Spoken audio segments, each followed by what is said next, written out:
National Horse Day. We do want to thank everyone for showing up and choosing to celebrate it here with us and with Lace.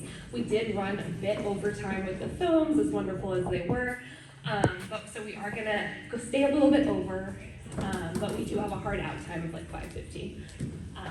So we did want to just briefly touch on how all of these films really embody the title of our event of the Horror Gaze. It was a concept developed by Sonyka Francis and PJ Starr to really to give language to this transgressive way of how sex workers and their communities are creating media that speak to their own experiences, their own articulations of their work in erotic labor, right? So we are transitioning from how that looks globally, from films coming from India, in New York, in the Bay Area, to how local artists from the LA area are playing with the ideas of the horror gaze and bringing their own experiences around erotic labor into their own work. These artists are pushing forward new theories of the erotic that do not denigrate the pornographic, but rather demonstrate the capacity for the erotic and the pornographic to function as complementary sources of power, information, and connection. Great, and I have the pleasure of introducing our panelists today. I'm going to read an abridged version of their bios for time's sake, but their full bios are going to be on the LACE website if you would like to learn more about them. So I'm going to start closest to me and move towards the other end of the stage. This is Kayla Tange, a Los Angeles-based Korean-American multidisciplinary artist. Born in South Korea and adopted by a Japanese-American family, the experience of displacement is a recurring theme in her work. Her practice pendulates between literal and satirical, while exploring ways of utilizing collaboration to convey feelings of longing, transforming stories of shame into a symbolic and valuable medium.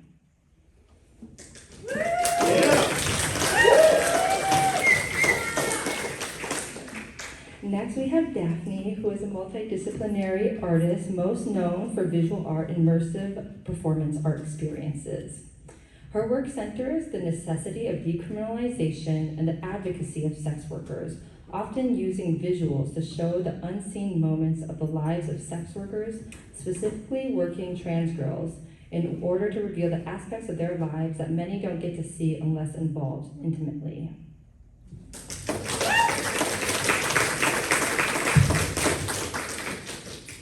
And we also have Rogelio Ruckus, a Los Angeles-based transmasculine professional dominant, kink educator and performer, interdisciplinary writer, and PhD student. His literary work centers fetish, sex work, leather, and Chicanx party community literacies, embodied placemaking, temporal spatial practices, and the rhetorical legacies invoked in rereadings of the archive. Please welcome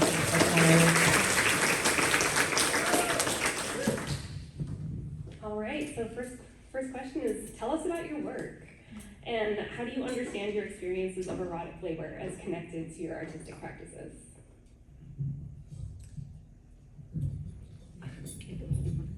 In any order you like. I started my art practice started really, I think, with sex work, because I have been a sex worker on and off since 2005, and my art practice, I guess my first art show didn't start till 2015, so I feel like kind of like Ron A.B. getting a lot of experience in the club and performing for my community was an integral part of my practice, and I think that segued into wanting to create a lot of sex worker shows that created mutual aid for performance artists and sex workers as well. And currently I'm working on an AAPI sex worker archive, which Kim is in at Los Angeles Contemporary Archive. And that's been something that's been really exciting for me to work on. That's wonderful.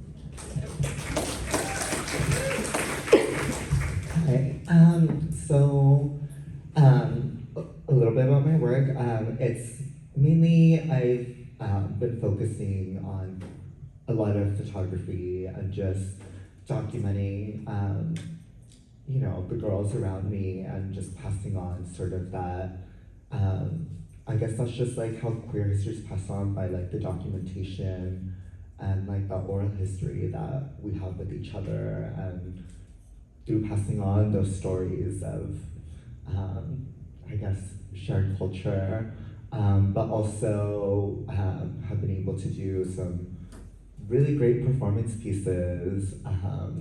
Most recently, I was able to do something with Mocha and Q&A in response to the Atlanta splash shootings, where they wanted to center stuff around sex work. So my friend and I, we gave everyone a sample of what it's like to book a sex worker in that museum space. And so it's just bringing more of a like a normalcy and like an understanding, and like taking that like, I guess that taboo-ness of it, and just understanding that everyone's seeking intimacy one way or another. And just sharing that light that like people do this, some because we want to, some because we have to, but ultimately it's just, we're still just everyday people just trying to make our lives.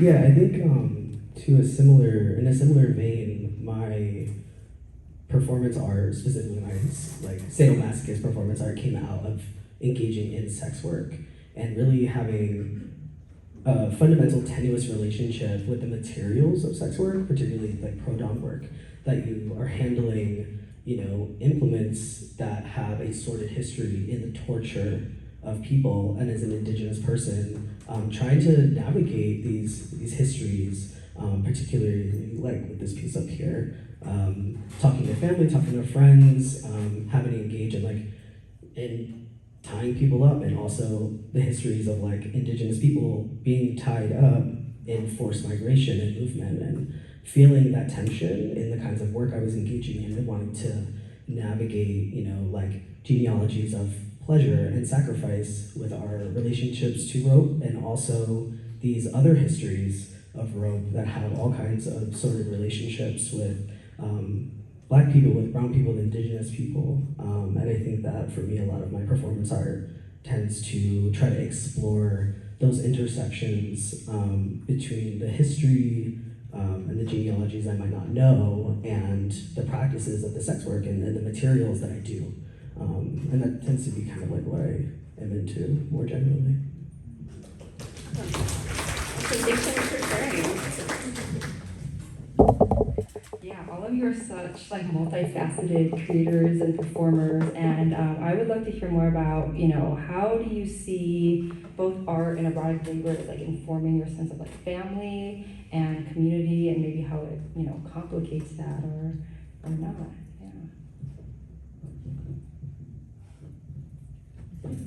Yeah, I mean, honestly, like the group of girls, the trans women, the working girls around me, like they taught me really what a functioning family could look like.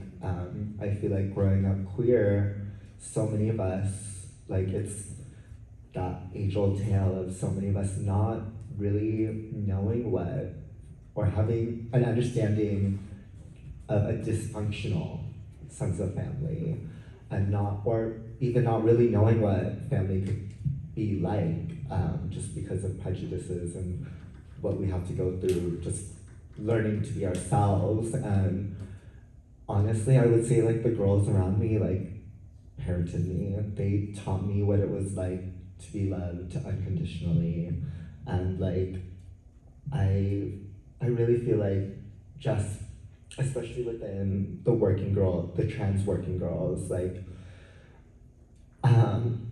if y'all don't know, like ballroom, for example, like a lot of those families started because the working girls were able to take care of so many of the kids that were like displaced from their blood families, and I feel like that has just been passed on traditionally of just the working girls who could get those clients and become mothers to so much of the queer community that didn't have any type of like parental figure. That just has continued on, and I'm like so grateful for being able to have that in times where it really taught me what care and community care just can look like, and also what it's like to, have those moments where you're like, sister, we gotta talk. Those very real moments that sometimes will get swept under the rug. And I'm grateful for like the working girls and especially the trans women in that field that like help to pass things on and essentially mother me in a sense.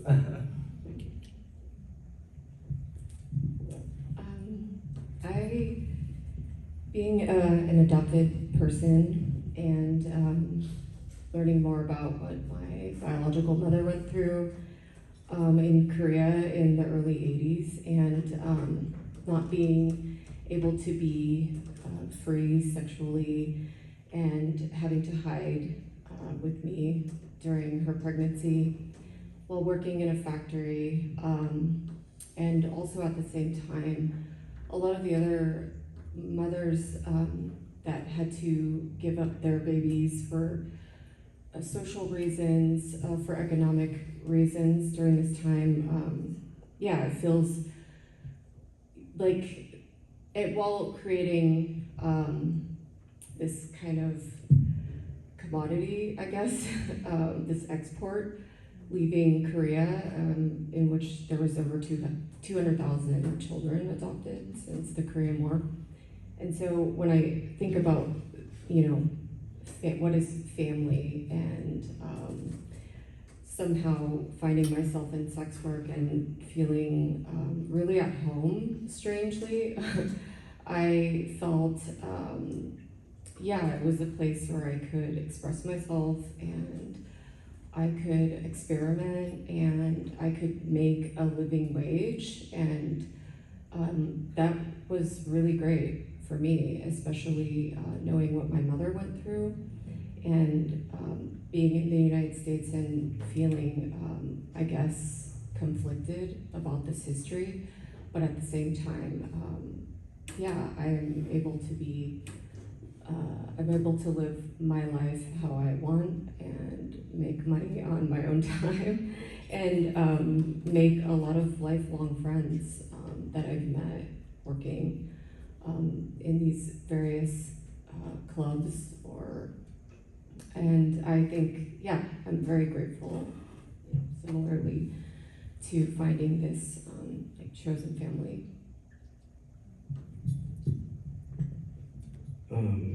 Sorry, I'm like taken aback by what everyone's saying up here. So I was raised by a single mom. She was a sex worker.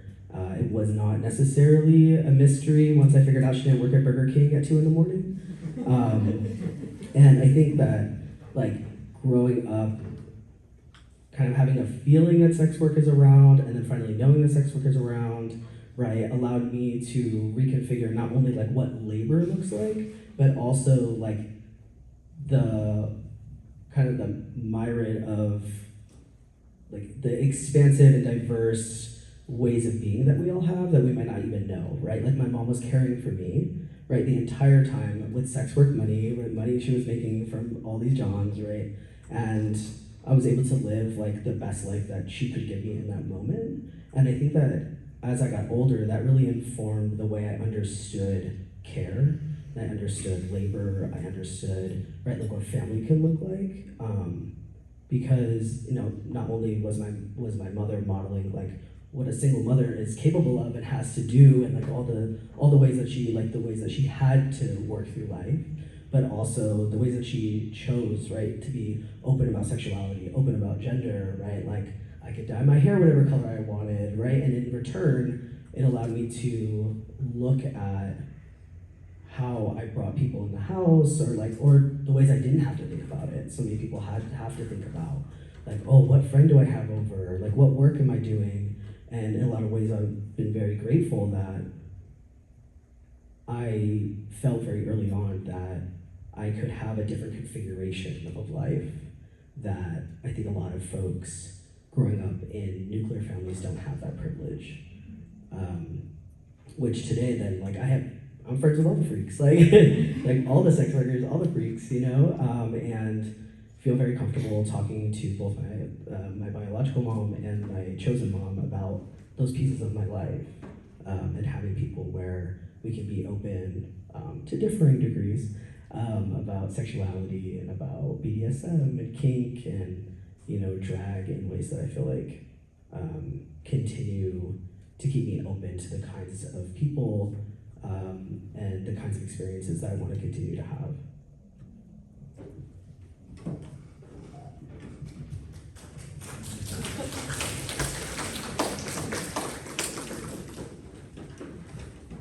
So one of the tenets of the horror gaze is that sex workers are frequently using their art and media making to create the worlds in which they and all of us would like to live, right? So how do you see sex workers, and yourselves included in that, envisioning those worlds and participating in that world building?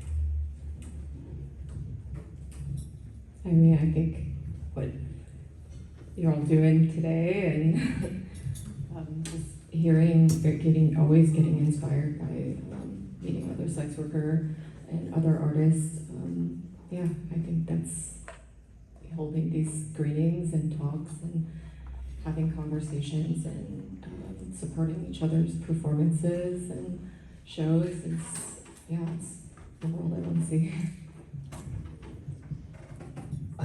I think just taking a little guess, a lot of something that I see all of our art having in common is showing perspectives of the lives of sex workers that you really don't get to see in the media because we're often being portrayed as victims, as being portrayed as the whore with a heart of gold that ultimately just dies with something at the end. But for most of us, there's so much joy that a lot of people don't see that doesn't get put out in the media. So much tenderness, and just very human aspects and human experiences that so many of us go through that doesn't get to be seen because we're often displayed as tropes, whether it's the girl that's walking down the street that deals with catcalls, or we just saw with Visionary songs, the victimized Asian girl that's in these massage parlors,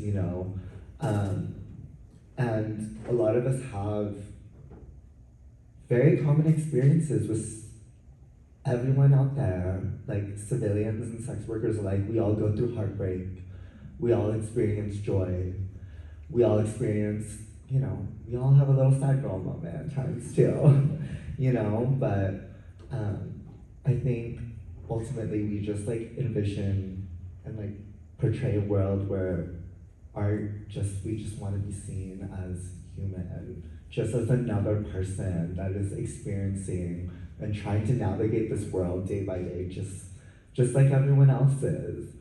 I know specifically with my work and my art, it's just sharing these moments that you don't really get to see unless you're in those back rooms at the strip clubs, you're in the shared hotel room where it's 4 girls, 1 room, and we're all switching in and out when one girl has to take a client or something, and there's so many precious moments there that just you don't get to see unless you're in those spaces. So it's great to share those moments for all of us, of just being look, we're just as human as y'all too, and it sucks that we have to plead the case of being human, but I think just for us it's empowering to share those moments of joy and not I guess prescribe to this trope of being portrayed as just the victims, when some of us, there is that reality of people engaging in the work out of survival and such, or not having a choice within it, but most people, you know, we all gain so many experiences from it at the end of the day. So I love the question about utopia because I think that, I mean, other than like, you know, sex workers, pleasure goes hand in hand, utopia, you know, we can all do the equation, right? I think that so many of us, I mean, I know like your work, right? Like I see like event creation presence as forms of utopia, right? I helped produce an event, a queer event at a historically cis gay bar once monthly, right? And I see folks Cruise LA every third Saturday of the month. Come on through. Created by sex workers, we have many sex workers come, and like collective presence is utopia. For those few hours, that is our space. It has histories of, you know, like gay leather, and in those moments, it is 99% like queer, trans, people of color, right? Like that's utopia, even if utopia is temporary. And I see that with, you know, like Daphne's work with Jolene's, and you know, there's so many places that, you know, as marginalized folks, we don't have the capital or the access to own space. But in those moments where we can take it up, I think that for me, like that's utopia.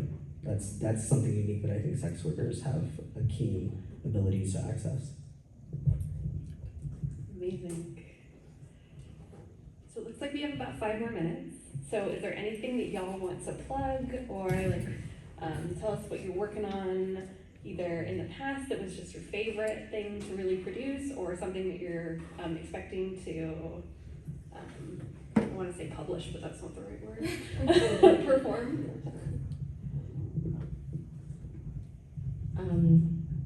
I have co-founded Stripper Co-op, and there's some people here who are also part of the stripper strike, and yeah, we're very proud of the shows that we've been producing, and also Private Practices, which is the archive that's has Daphne and Kim's work at Los Angeles Contemporary Archives, and it's a ongoing archive that you can drop your items off, and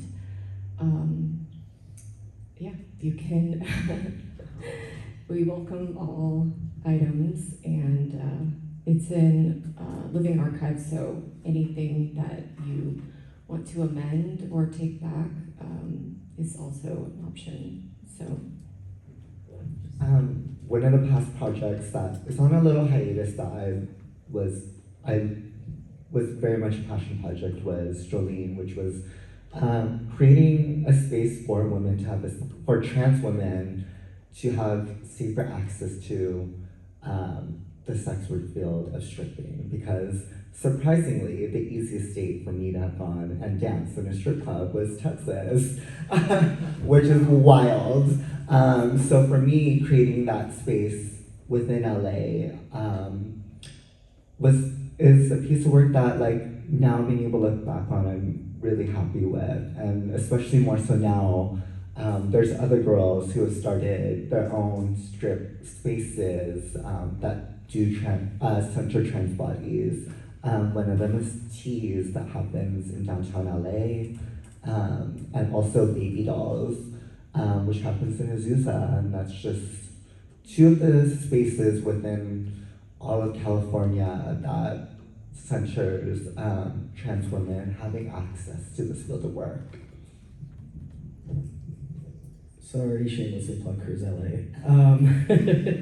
Pretty proud of that. Also, co-chair of Folsom Street, please come. It's the oldest fetish street fair in the country. Last Sunday of September every year for the last 40 years or so. So pretty proud of that. Also, we'll be engaging in another photo series, specifically taking up Salvador Dali's work with like the human furniture look. So hopefully I'll be able to Kingston. We'll be doing that as well as continuing my Hangman series that I hope to put out there somehow in the future. I will also say Cruise is really great because it takes place at the Eagle, and the Eagle is just normally just a very like muscle bear leather bar, and just to see trans people, trans bodies come into a space that is like not normally made for or not normally cared for us is really cool to see. So y'all should definitely check out Cruise when it happens also.